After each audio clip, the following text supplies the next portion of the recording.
mga palagga, sa lahat ng mga KOJC members. I know it's not happy for ilang days na ngayon ang pangsusupil, paggigipit ng bangag na gobyerno sa inyo. Is it 9th, 10th day na ba? But still, nagsiselebrate kayo at patuloy po na nagpapapasok yung mga Jejimon. Okay ba yan? Okay lang yung sound ko. Okay? So, patuloy na nagpapasok yung mga demonyong mga polis ng mga walang identity na mga kapulisan. No ID, no badge, no everything. Hindi na po yan matinong polis. Kasi, sa nakakakita, whether you are men and women in uniform, whether you are pare, whether you are ordinaryong Pilipino, nakasan natin para mas mabilis yung heartbeat ko. So, nagpapapasok sila, mga kababayan, ng mga kriminal. So, ito ay harap-harapang pagyurak sa karapatan, not only the KOJC members, pero pagyurak sa institusyon ng National Police. Sabi nga natin, meron pang mga konting mga pulis na marami na mga pulis na mga mabubuti. Pero ito yung ginagawa ngayon, araw-araw, nagpapapasok ng mga demonyo. Sabi nga, hindi natin alam kung galing yan sa presinto, ay sa kulungan, o galing sa bundok. Diba? Na anytime, gugurgurin ng mga walang hiyang yan ang ating mga kababayan dyan sa KOJC. So imagine niyo harap-harapan. Ay, sorry. Baka may nag-gym. Okay. Alright, sorry. Just let me know kung may papasok. So imagine niyo harap-harapan, mga palangga, yung ginagawa nilang pangbababoy sa not only sa Pilipino, kundi sa institusyon. Napakawalang hiya. Diba? Paninira sa building, paninira sa property, pananakit, panggugurgur, lahat, hayop. Wala po talagang tong gobyernong ito, itong gobyernong bangag na to. Walang kahiyan, walang respeto sa karapatang pantao, walang respeto sa buhay, walang respeto sa property kasi ang gusto nila, ang demonyohan ang mananaig. Ang gusto nila, makuha yung mga properties na hindi sa kanila. Alam mo, ang dami nagme-message sa akin. Sa mga palangga, thank you nga pala for all your help. Yung mga nagme-message sa akin directly at nagbibigay ng tulong directly. And also sa ating mga volunteers, thank you so much. Today, magpapadala na naman tayo ng thousands of, I think, yung aking volunteer doon, bottled water and also 2,000 or 3,000 na cheese bread. So today, yan yung ipapadala dyan sa Liwasang Bonifacio. Ito po ay, sabi ko nga, team effort natin to. Ako, hindi ako titigil na mag-facilitate, mag-coordinate sa mga taong gustong magpaabot ng help.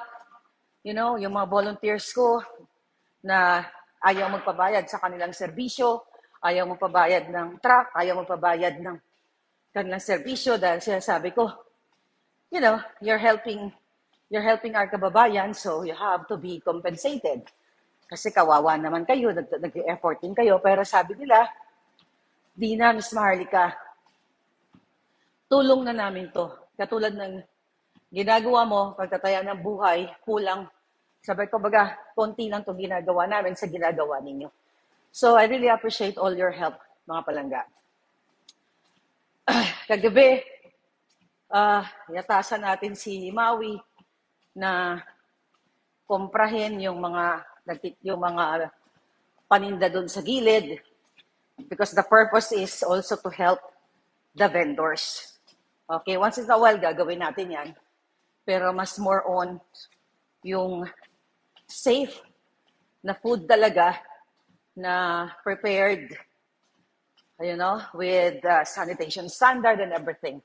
Kasi ako, I'm always uh, focused and, mindful in terms of your health. Hindi tayo basta-basta lang bigay, hindi natin alam kung saan galing or what. So, yun. So, ngayon, darating po uli ang tulong namin dyan. At antayin nyo lang yung truck na laging nandiyan dyan na nagbo-volunteer. Thank you so much. Nung nakaraan, Innova naman, volunteer. Thank you so much. Ito mga taong ito, I don't know them personally. I met them through social media. The same fight, the same heart. Because of what? Injustice, suppression, oppression, paggurgur sa ating lahat. So, maraming salamat sa inyo mga palangga. Kasi lalo tayong lumalakas. Sabi, nila kagabi, hanggang sila Attorney Glenn Chong, lalong dumadami yung tao. Every day, nagko-commit sila ng not only mistake, paglabag sa batas. Every day, pinapakita ng demonyo, ng buwakan ng inang gobyernong ito, yung paggurgur sa bawat karapatan ng Pilipino. So every day, dumadami yung mga Pilipinong nagigising na even though hindi sila part ng KOJC, pero bukas sila, gising sila dahil sa kahayupan na ginagawa ni Bangag Jr.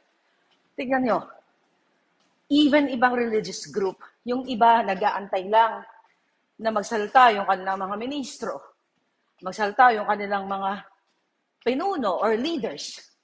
Sabi ko nga, from different religious sector na nagme-message sa akin na nagpapaabot directly na kanilang help. I really appreciate all you guys. Kasi hindi kami nag-iisa, hindi lang ako nag-iisa. Hindi lang yung KOJC nag-iisa. Andiyan kayo, lalong nagpapalakas ng loob sa ating mga palangga sa KOJC. And also,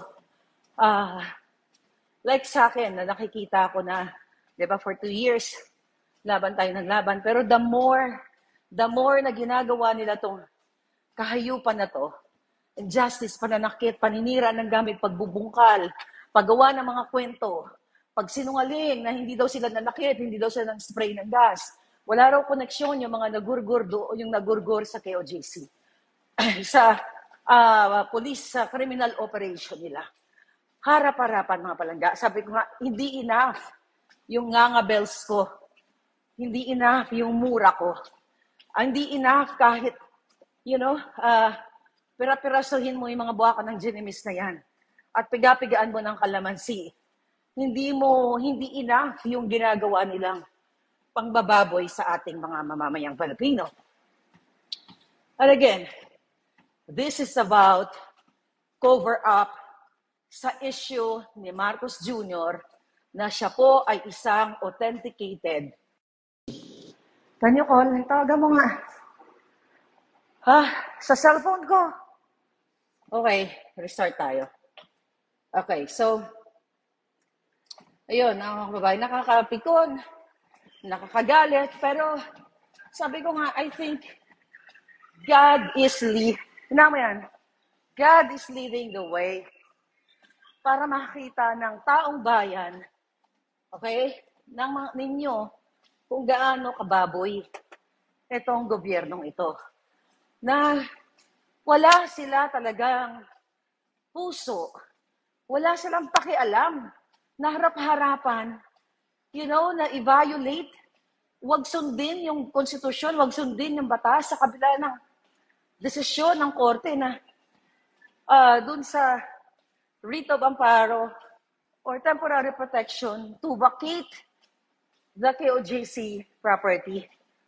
Wala silang pakialam. Wala silang respeto, ayaw magbigay ng identification pag hinihingian sila dahil yun ang utos ng lawyers o ng counsel ng KOJC. Nagpapasok sila ng mga demonyo na hindi naman pulis at saka The fact na ipapasok mo yung mga buwaka ng inang hindi mo alam kung dinukot sa preso, which is meron silang history, dyan pa lang sa Congress and Senate, na nagpapalabas sila ng preso para mag-testify against whoever, against Duterte, pastor, o against whoever. Makikita mo mga palangga na meron silang record.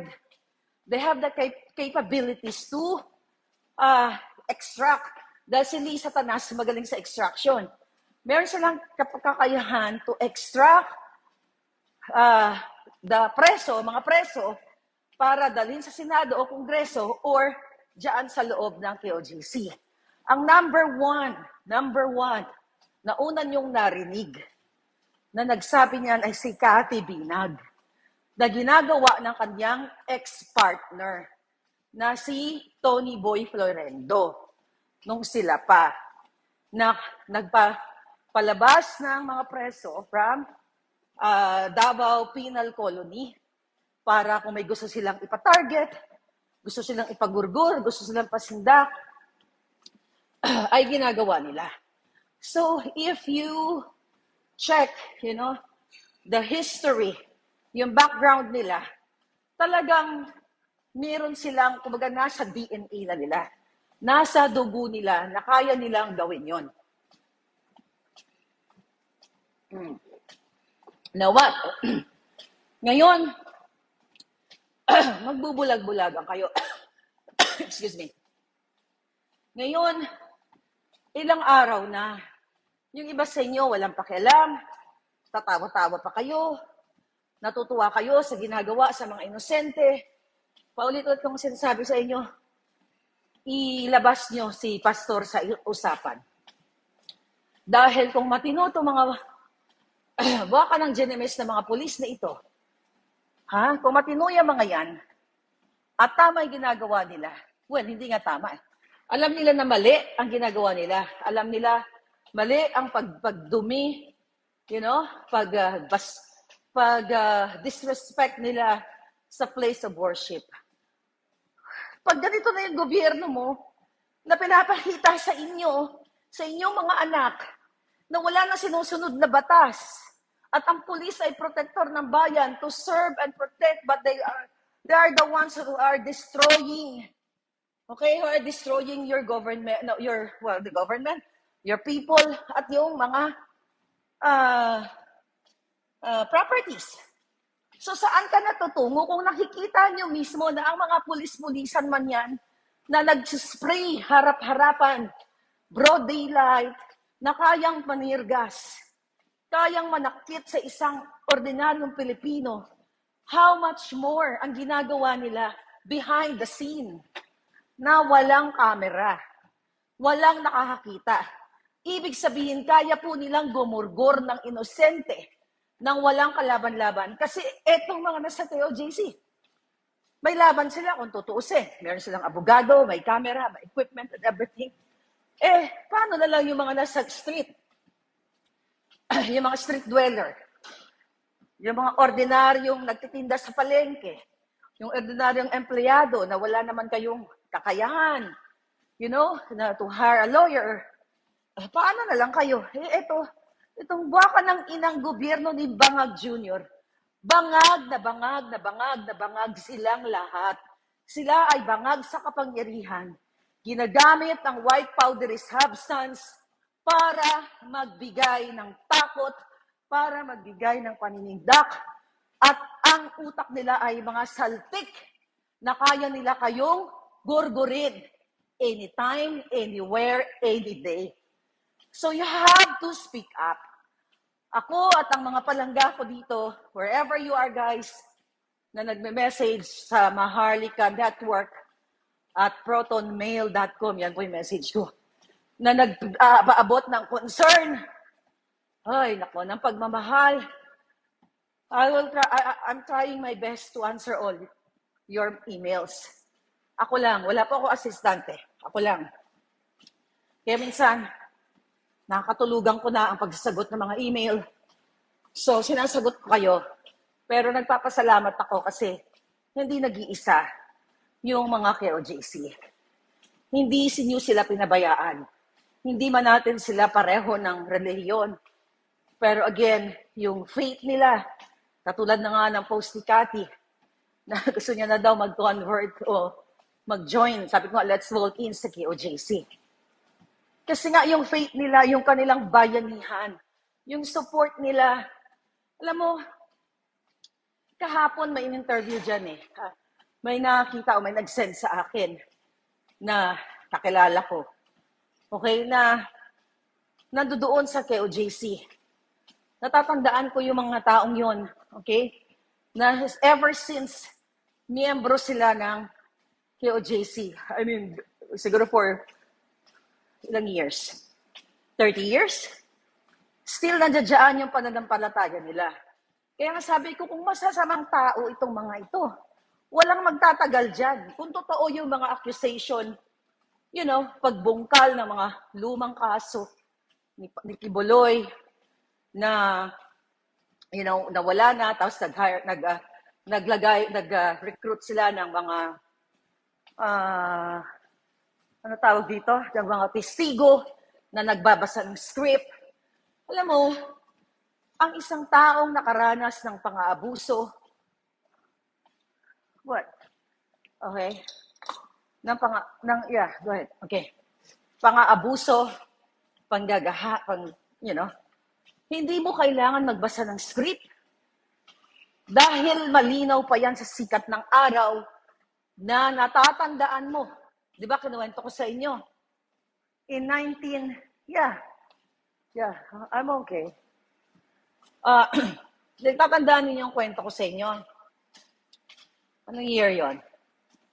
In 1994, 1995, nung ako ay I think 94, yeah. Nung ako nagtatrabaho sa isang food chain, okay, sa isang supermarket, sa isang mall.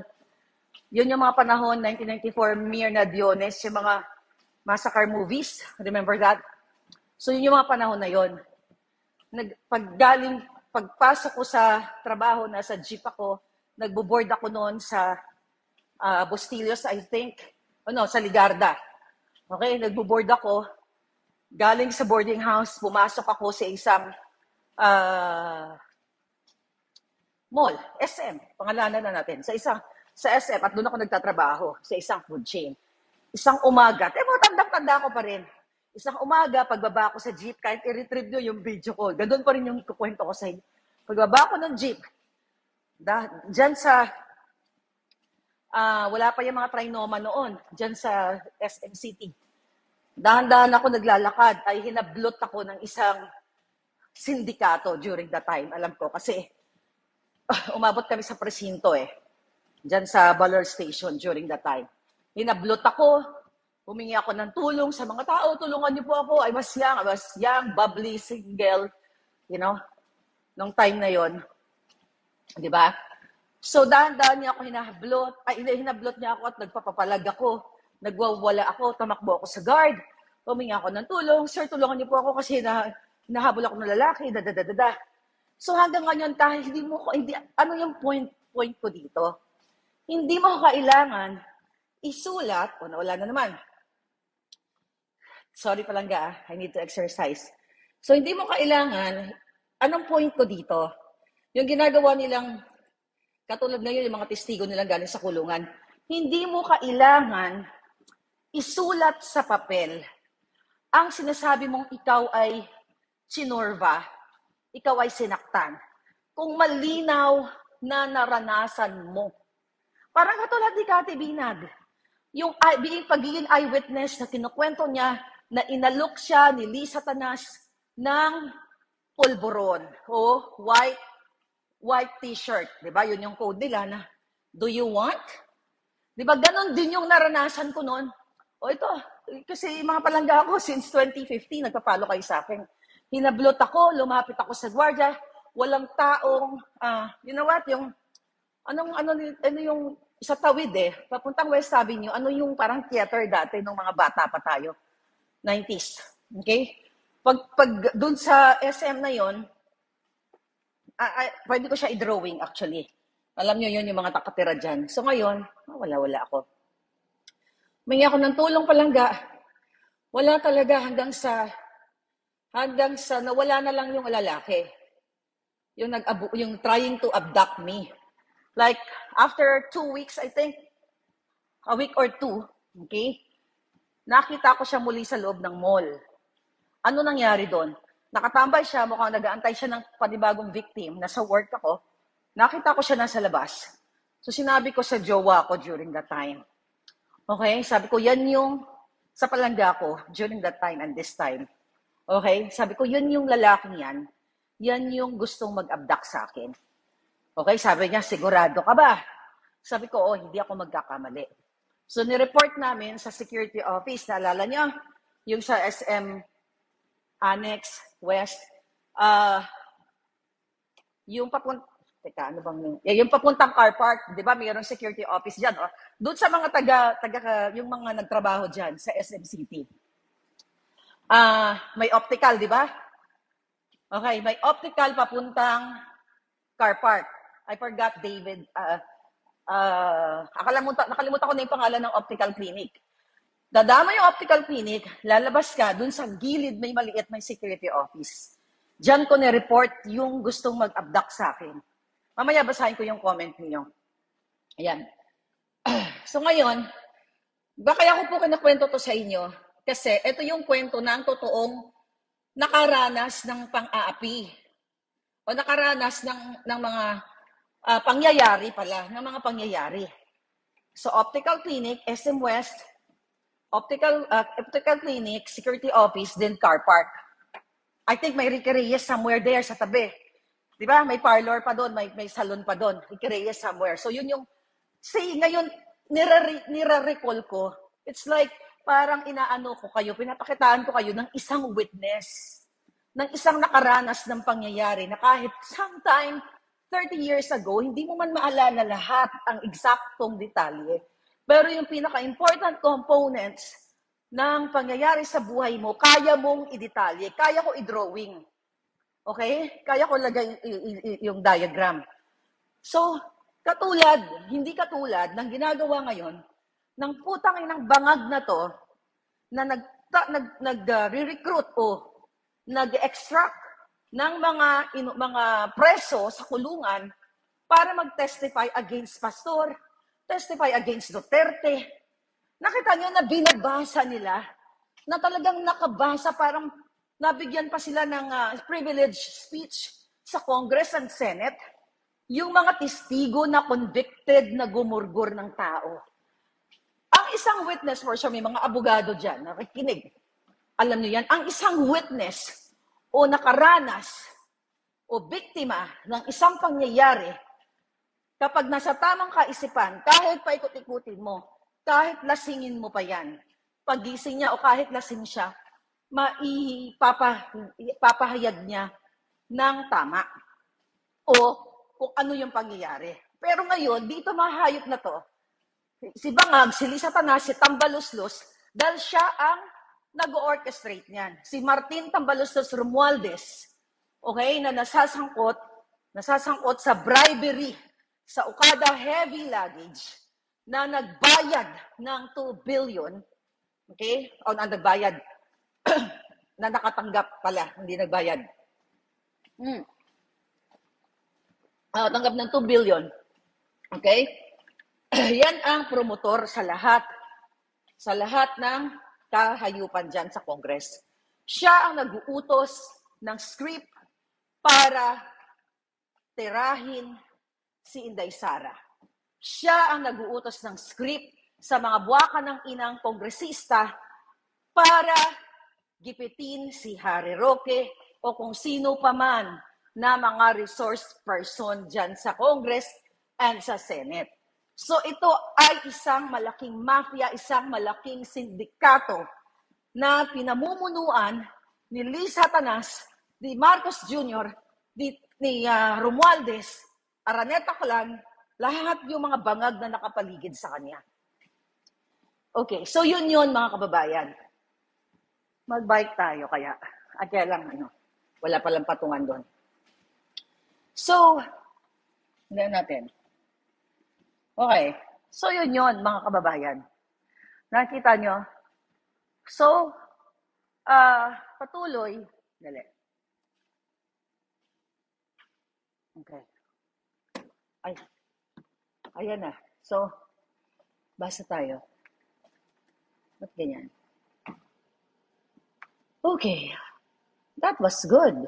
Nakailang minutes tayo. At least nag-lose ako, di ba? Ano to?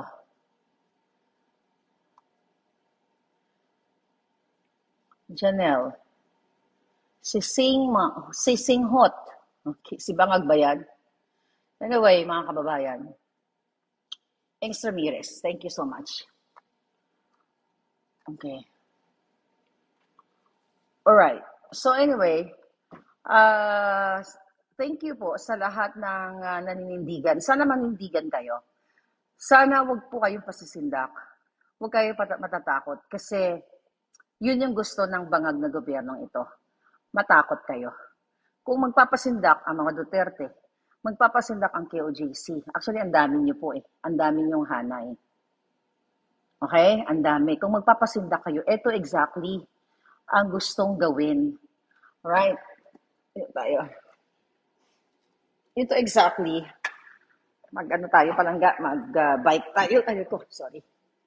Right. Ito exactly ang okay.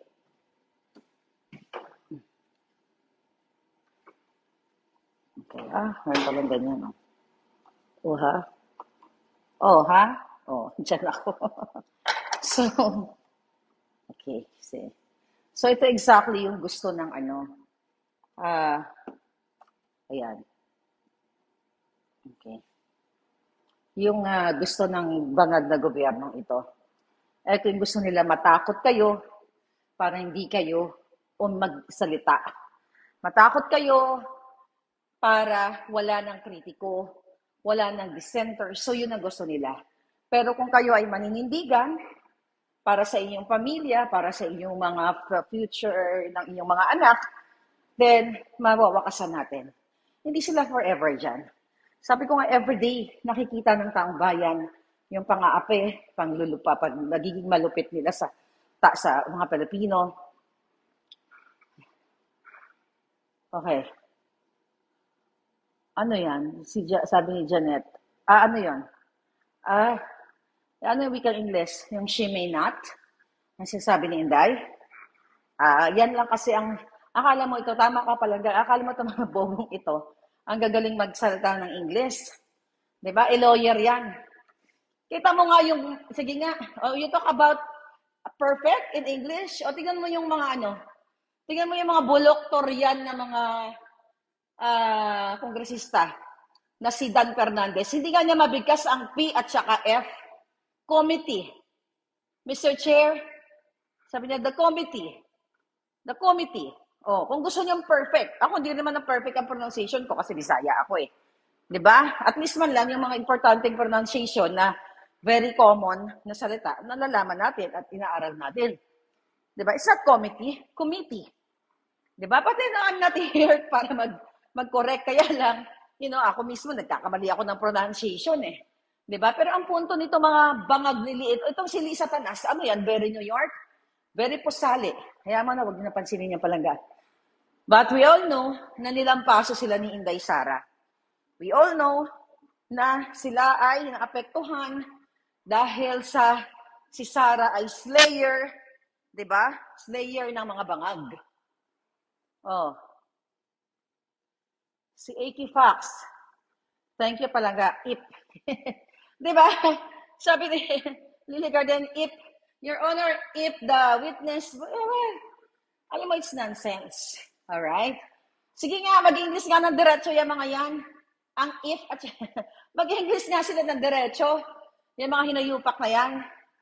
Oh. Sabi ni Diyos, hindi naman taga-London at taga-US Inday Sara. Exactly. Ito kayo mga Pilipinong mga bugo, ha? Yung bugo lang. Ito mga putang inang to mga to.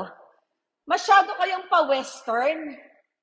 Masyado kayong nag-idolize sa mga Western. They are bobo. most of them, okay, are bobo na mga nagpapakonyo-konyo.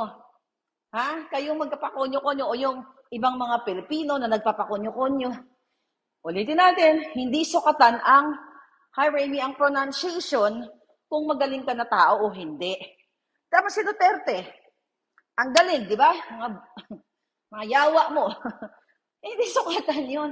As if naman, pag pumunta kayo dito, bulol-bulol din kayo. Di ba? As if naman ang gagaling yung mga hinayupa kayo. Ano kayo? Ha? First language yung English o yung mga English I'm like, my boyfriend, I'm gonna like, puta ka ng I'm gonna like yan. Ganyan yung mga kabataan ngayon eh. Gusto, even not only kabataan. Yung mga nanonood dyan, ay yung mga nanonood kayo ng mga TikTok, I'm like, I want some hamburger like, I'm water like, putang. Yan na naman ako. I'm like, really? Kapag nasalta yung mga anak na mga artista, I'm like, ngiwi like, mga gagi. Ay, nako. Anyway. Galit ako eh. Diba? Abogado si Sarah. Kibisaya man ang sasabihin niya, maliman ng kanyang pronunciation, ha? Ang importante, nilampaso niya yung mga yawa doon sa loob. Visit kayo, teka, ginagalit niyo ko, habulin ko kayo. Dali. Habulin ko kayo. Ay, nako. Sabi ni Amy, katulad ni Amy, pag sa ato sa Ilonggo, ang tawag niyan, si Ami lang na siya. Pag sa Amerika, Amy. Di ba? Anyway. Life is good, mga palangga. I'm doing the, ano tawag dito sa exercise na to? Tikang-tikang. Ano tawag sa exercise na to?